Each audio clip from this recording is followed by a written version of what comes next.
What are we looking at now with regard to years? Of course, we should point out there will be an appeal. He's got plenty of money to do that. But let's take it from where it stands right now.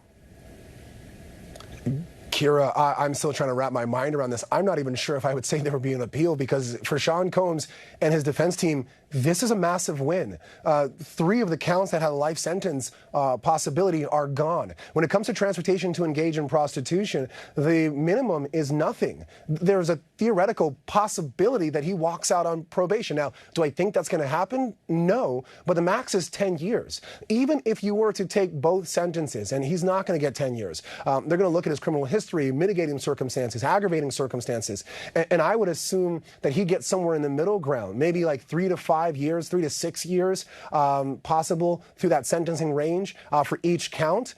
Sean Combs going to trial where he was facing life and being able to walk out with something under 10 years, well under 10 years possibly, that is a victory. Will he appeal? Sure, that's his right to do so, but I don't see an appeal here. I think you take this as a win, you serve the few years that you may get, and you be happy that you didn't get life. I'm somewhat shocked as to the trafficking for Cassie. I thought that might have been a stronger case for the government. I didn't think that they had the RICO, and I definitely didn't think they had the Jane trafficking. But this is, I think in only so many words, and I keep saying it, I think this is a positive result for Sean Combs and his team.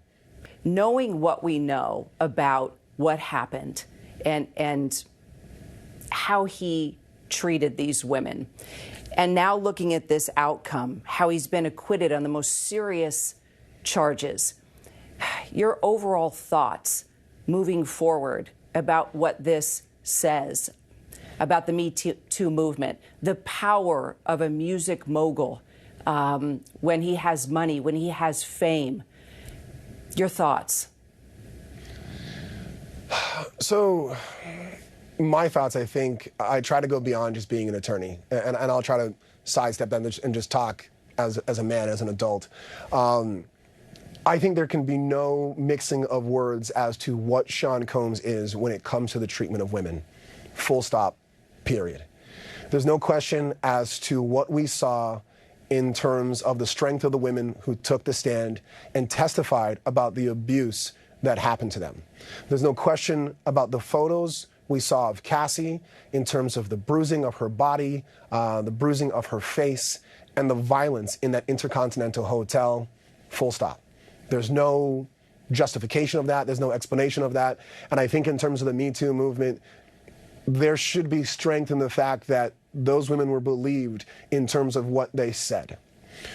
Putting my attorney hat back on for a moment, I think the difficulty of this and what may be perceived, and I hope it's a perception and not a reality, of the Me Too movement taking a step back based on this verdict, I think it comes from the overreaching of the government in this case, of trying to fit the allegations of this case into a RICO conspiracy, made it that much less palatable for the jury to take what they were saying to be true. And I think that might have also affected, in some way, shape, or form, the trafficking as well. I'll be honest, I'm somewhat shocked that they did not find Sean Combs guilty of trafficking Cassie because of the violence there. But I think that they made a mistake of not understanding the difference between a brutal domestic violence relationship in which Sean Combs participated in and was in many regards an aggressor of, if not the absolute aggressor of, and trafficking.